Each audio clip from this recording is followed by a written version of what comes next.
Hello, everybody, and welcome to the Spoiler Warning Podcast. This is review number 699 with a review of Windfall. I'm Christopher Schnese. And I'm Stephen Miller. And if you're joining us for the first time, the Spoiler Warning Podcast is a weekly film review program. Each week in the show, we're going to dive in, debate, discuss, and argue over the latest films coming to a streaming platform near you. This week, we're talking about, one of the more recent films to hit Netflix, and that is Windfall. It's from the person who made The One I Love, which was my favorite film of the year that it came out. I believe it was on your list too, right? Or did you not put it on there because you knew I would? I think I gave it like an honorable mention. I don't think it was on my list proper. Gotcha. But yeah, so it's a film that, we're like, hey, this is coming out. We like this other movie. Why don't we talk about this one?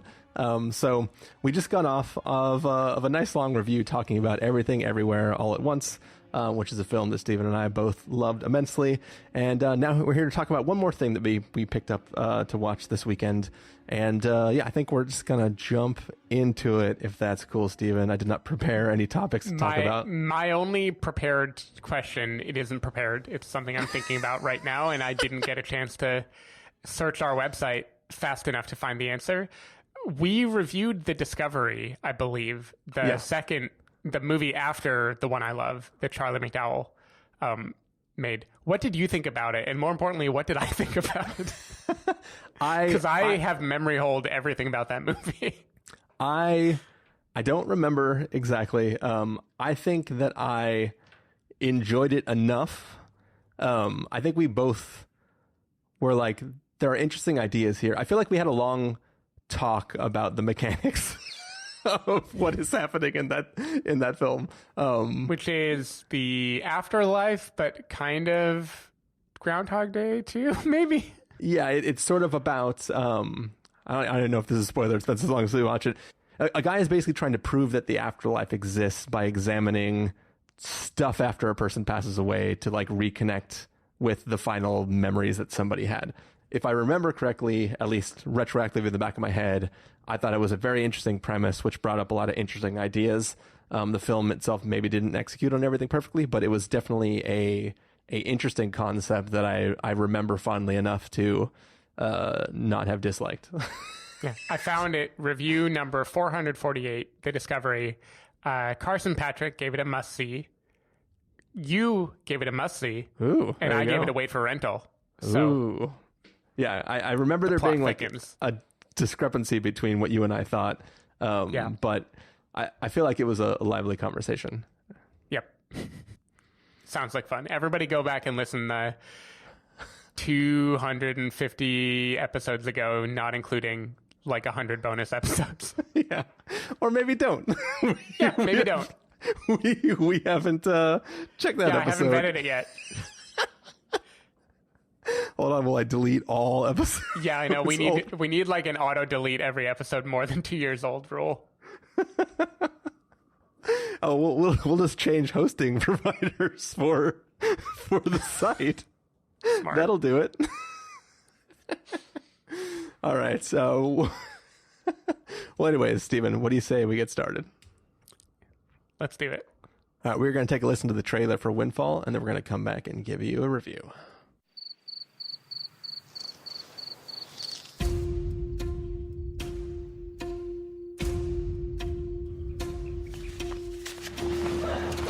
I forgot how gorgeous this place is. Babe! This guy breaks into my house. Holy! And you just sit down on the couch. Okay, but how about you let go of my wife first? And I've had to hold his hand. How does this open? Is there a trick to the purse? No! There's a clasp. And help him rob us. I want $150,000. You think that's enough? Yeah, I think you're probably gonna want more than that. I can get you the money tomorrow. But why me? I owe you something, right? You owe a debt to a hell of a lot more people than just me. Try being a rich white guy these days. It sucks. Do you want to be me?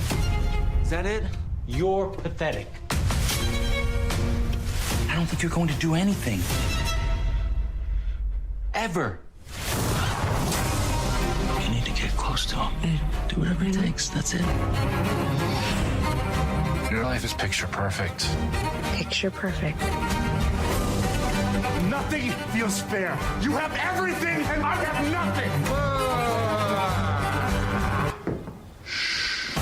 You did something that jeopardized me. Get into the office right now. I didn't take anything that wasn't mine. You're not a killer. What you think you have to do next. Please don't cross that line.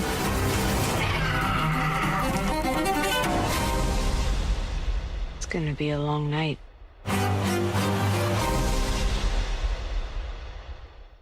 All right, so that was the trailer for Windfall. It is basically about a man who breaks into what he thinks is a vacant home of a tech billionaire in order to steal some money for whatever purpose he has to need money for, and is suddenly surprised when the owner of the home comes home for a surprise vacation, and it's the windfall of what that interaction. I guess it's he gets a windfall. Yeah, okay. Maybe. I don't. Yeah, Stephen Miller. What did you think of Windfall? I thought this movie was about some very clear things, and none of it really worked for me. I have to say, I watched this on the plane, and because we were going to be descending, I had these little earpluggy things in. I put them under my headphones, and then I crank up the headphones so I can hear fine. But if the audio mix is super important, the subtlety of the audio is sometimes lost on me a little bit in that environment. So I'm willing to put a 10% chance that the tone of this movie didn't work for me because I was in a suboptimal listening environment, and it did seem like a very kind of quiet, calibrated movie that could possibly be it. But what I saw is this was a movie that I didn't read much about it at all beforehand. I knew Charlie McDowell, and I was like, sure, I'll watch it. Why not? It's been described by its own marketing material as a Hitchcockian story. It's like a taut psychological thriller in close quarters. I didn't get any of that at all. What I felt is this is a 3 asterisk person play about, okay, let's find a way to talk about class and the looming threat of automation and the conflicts that you might feel in your life when you try to wield potentially ill-gotten gains for good, and what does that mean? And it just was turned into, I felt like a very overwrought, college play or something. I felt like this did not have the twists and turns or emotional depth that a movie should have if it is going to be this kind of tense character study of 3 people in an environment. I felt like it just kind of fizzled, and for the first 80% of the movie, I felt like I understood what it was trying to say, and it just wasn't doing anything with the time it had available to further the point. And then one event happens that is very shocking and unexpected and did make me turn my head, but it felt too little too late. And I walked away feeling I don't know, everyone is fine. They're good actors. They're doing their job okay. But it felt so kind of trifling to me. I was frustrated by what I'd watched. I felt like I didn't really get to see a movie. I saw an idea that nobody bothered to make a really compelling movie around. So I was frustrated. And I think that is underlined by a line in the trailer where Jesse Plemons suddenly says, try being a rich white guy these days. It sucks. To me, that was the level of satire and depth of most of the movie, which is I am going to very, very obviously just say the themes of the movie rather than making something fester and think what would you do? So yeah, I don't know. I was kind of perplexed by this movie. Yeah. Well, so I'll say that I also watched this in suboptimal conditions, and that condition was that there was somebody on our block who had a car they were seemingly sitting in and just setting off the alarm, opening the door, boop, boop, boop, boop, on beeping the alarm, shutting the door, and then having it go off every 10 seconds for about 10 seconds the entire time I was watching this movie. And a couple times I paused just to like go to the window and peek out and try to be like, is there a problem? Does somebody need help? Does somebody need to stop? The answer is yes. Yeah. And it was definitely affecting my ability to just sit and focus on the film. But I think for me, I think this film would be better if the themes that you're talking about that you hated weren't part of it. And I don't mean that in the context of if it wasn't trying to say anything about certain conditions, because I think this film kind of works on a level if the guy doesn't have to be a tech billionaire, but he can just be an asshole who is just a toxic male. And like all the dialogue, except for the scenes where he's talking about like, you must know who I am. And I invented this thing, this algorithm, blah, blah, blah, blah, blah. Like if you take those out of the film and leave everything exactly the same, I think that there's an all right film. I think Jesse Plemons is great in this. I think he is just chewing up the scenery, being this like asshole who is completely unaware of how big of a douche he is. And he's like, there is something fun about not the satire of what the film is saying about the world and corporations and algorithms that, make companies efficient by firing half the people that work there. None of that satire, but the satire of just this dude who is like, I'm in a threat situation, but also I think I'm going to be fine. So what if I just tried to give this person what they need in a way that it just makes me look like a complete asshole, and the person is just suffering through it to try to do it. I enjoyed watching Jesse Plemons give all his lines. I think Jason Segel is in a much more serious film that is not the film that we're watching, and I think that performance is also pretty good. Like he is good at playing a person who is desperate, who is just going moment to moment, didn't have a plan, is making it up as he goes. I kind of liked their interaction with each other, and just his playing off of Lily Collins and being like you and I are hearing the same thing, right? Like he deploys what I think is like the classic Jason Segel in a serious movie gesture, which is like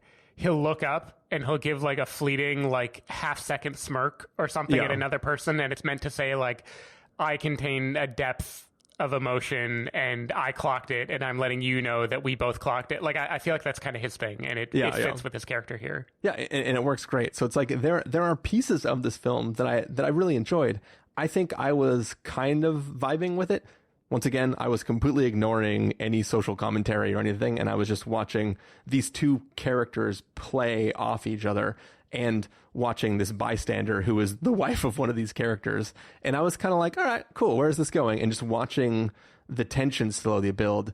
I think this film, it like somehow runs out of steam as soon as the steam builds. Like it's kind of like this film is a steady build and then sudden climax. It's like it's like they only had enough runtime. It's like they were paid for a certain runtime, and they realized that they were about out, and they liked everything they had put together before, so they just slammed everything together. And like literally the last 10 minutes of the film is like a sudden crescendo out of nowhere, and then a series of actions, and I don't know what's going through a certain character's head. I mean, I know what's going through one of the characters' heads, right. but I don't know what's going through. The finale doesn't follow from any inner character turmoil, as far as I can tell. It just feels like a thing stamped on the movie to be, quote, that kind of movie. That was how I felt about it, at least. Yeah, I mean, the motivation of a certain character to maybe use the situation to rethink their own decisions in life makes sense. It's fitting with the scenario that happened.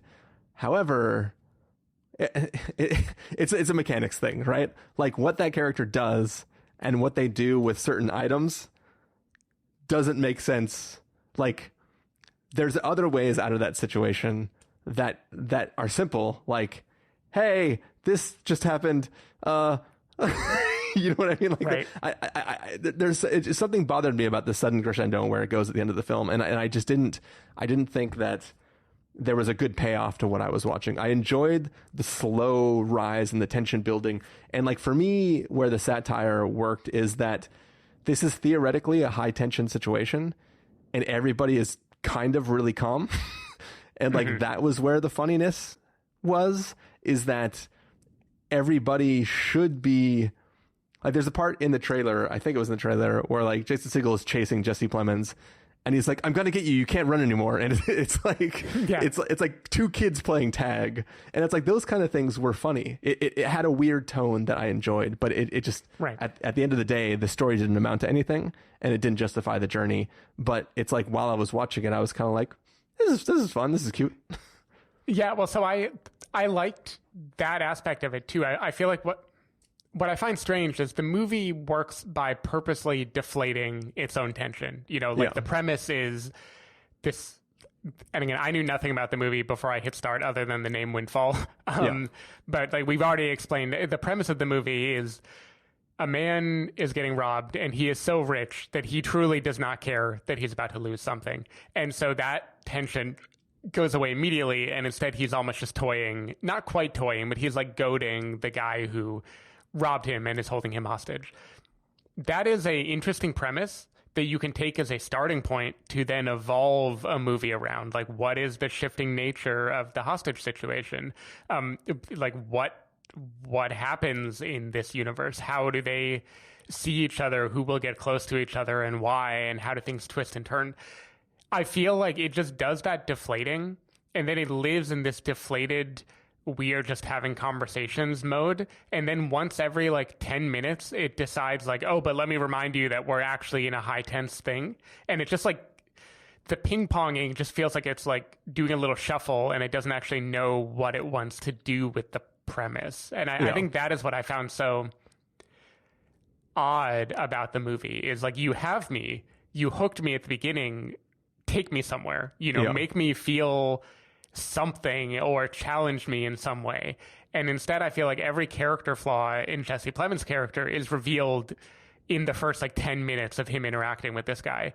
And no new depth is revealed later, though I also loved watching him. Like, these people are great. Like, it's cool seeing them do their line delivery. I just found it very odd. Yeah, I think part of why it feels like all the information is divvied at the beginning is because Jason Segel learns information about Jesse Plemons, which he thinks is going to be leveraged later, until he realizes that the wife already knows all this information. So it's like every time he sees something and goes, that's odd, I'm clocking that, I'm going to use that later. It's just, it is deflated on purpose, because it's like he literally has no control over what the situation is.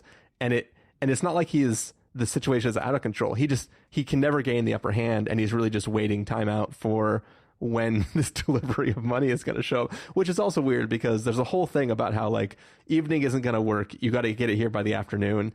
And this film ends, minor spoilers, in the evening. And it's never mentioned again. Like, oh, they're running late, they're not going to be able to bring it, there's going to be something that's going to extend this longer. It's like at the end of the film, they were sort of just like, where do we want to go from here? And they don't really have a narrative throughput of keeping any timelines in actual sync or anything like that. But yeah, for me, I at least enjoyed the interactions between the two male characters and just the dynamics they were playing off against each other, and how Jason Segel like never gives up anything about who he is or what he's doing or why he's doing anything. It's really just about, I'm here, you caught me. One thing that's really funny is, and this text is not in the trailer at all. It's not a thing, but I only watched the trailer once before watching this movie, and for whatever reason why, I made up a narrative where Jason Segel was actually like the ex of Lily Collins, and something about like the look when she first comes out and he's like, shh. I just built a whole backstory where they were somehow, they used to date, and he was there specifically for something that was related to her and not him. And then when it turned out that he was just some tech billionaire, I was like, oh, okay, cool. I don't know where I got that from, but I made up a whole fictional backstory for all these characters before I started watching the film that immediately was taken from me as the film started. Like, I think there are two main comparisons for me that make me a little bit more perplexed by what this movie is doing.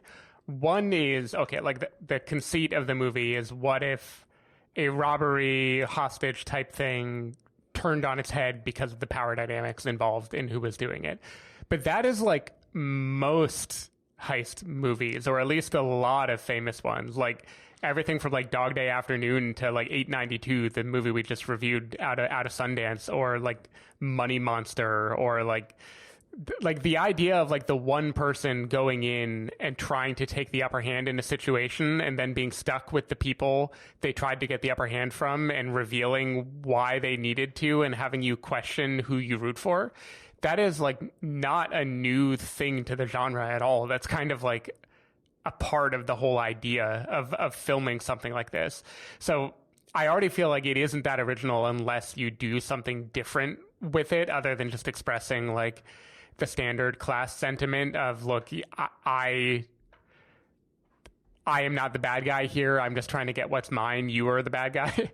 And then the other one is like how people reveal themselves to their significant others by how they handle an intense situation. Like Jesse Plemons is the loneliest planning the shit out of this movie, right? He is he is dealing with a stressful situation in a way that is revealing all of his failings to his wife. But they're very obvious and boring failings, and like they're so arrogant, you have to believe this is not revealing anything new to her. Like she saw all this before, because he does this openly, brazenly all the time. Which is why the only action anybody takes of their own volition in this film makes sense, is given that context of like, this is just a historical thing that has always been the case, and all the parties involved have resigned themselves to, this is the state of our lives and our agreement that we've made.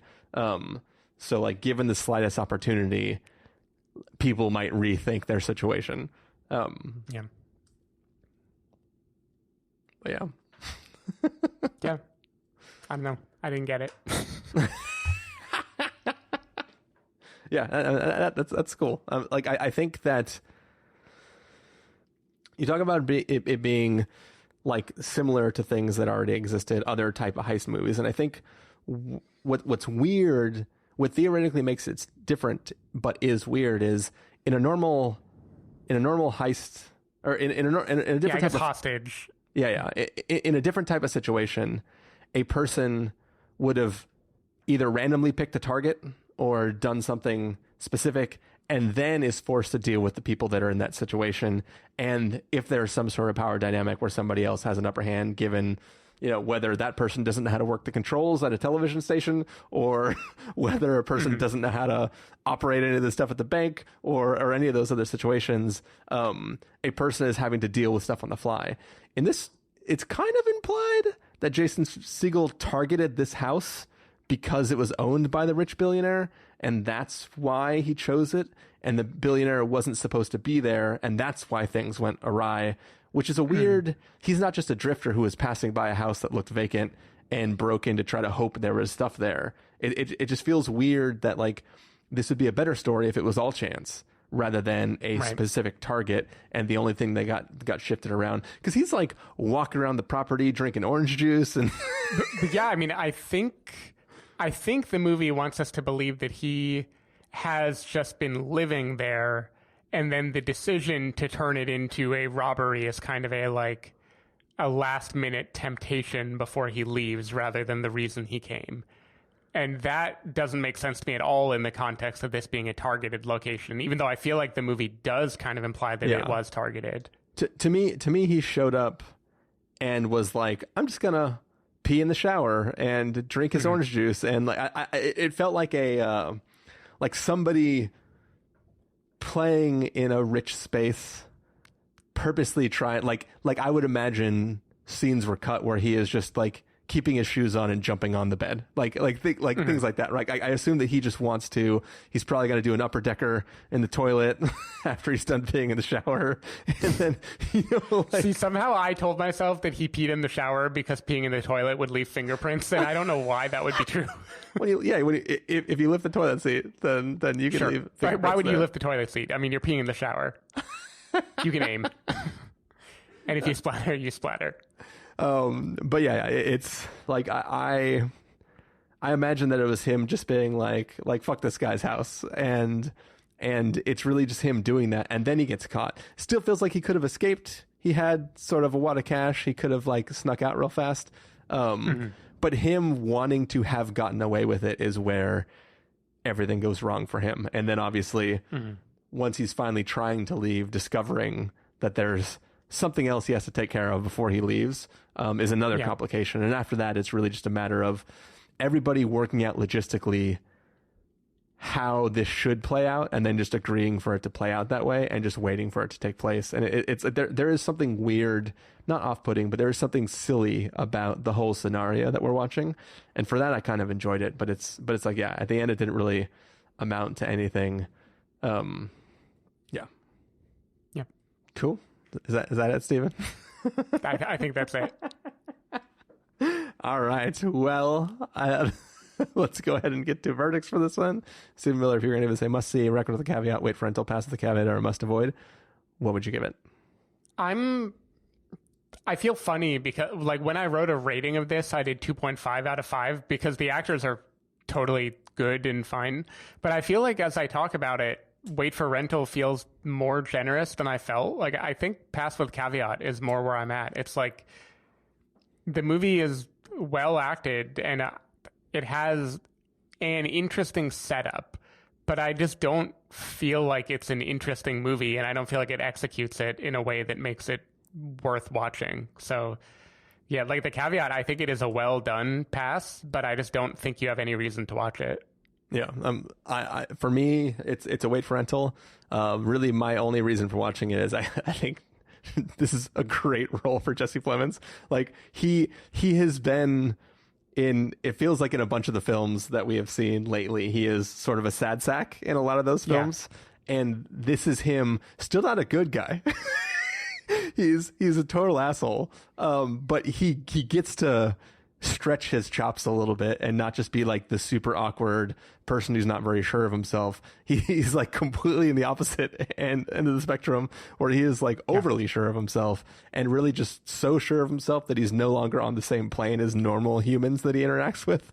And there is something really fun about watching him just give the performance in this film that is like, for my whatever $13.99 now or whatever it is for Netflix, for that money, I thought it was worth the fun time. But yeah, in the end, it's not going to stick with me, and I can't praise it that much. But fun watching Jesse Plemons. Yeah, cool. Well, that's going to do it for a review of Windfall. Stephen Miller, if people want to find you throughout the week, where can they do that?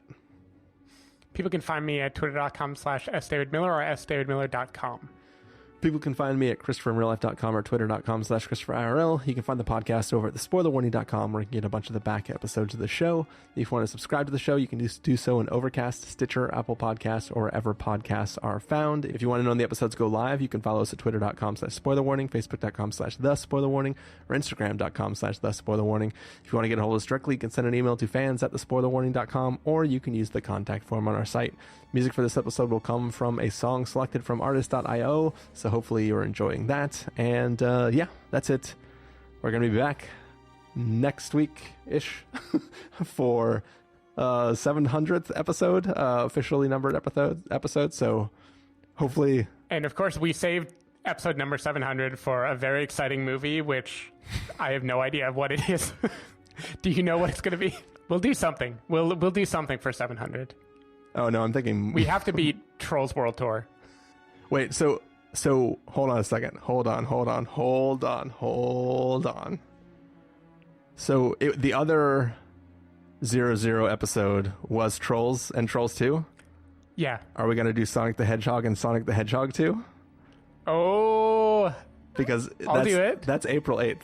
We can do... I'll give you that. Okay, we could do a double feature. Hopefully... Okay. There's a song heavily featured in that, so you can do another rendition on the guitar. Don't spoil it, Christopher. But yeah, I think that's thematically resonant. If we did a double feature of a theoretical kids movie back then, we could do a double feature of and supposedly Sonic the Hedgehog, the first one, is good. I've never seen it, but everybody seems to have loved it. So I'm down. I'm down for that. If there's nothing coming out this weekend that we plan on reviewing, I'm totally down with that. All right, it's It's been a decided. good live production meeting. People enjoy knowing how we put this whole thing together.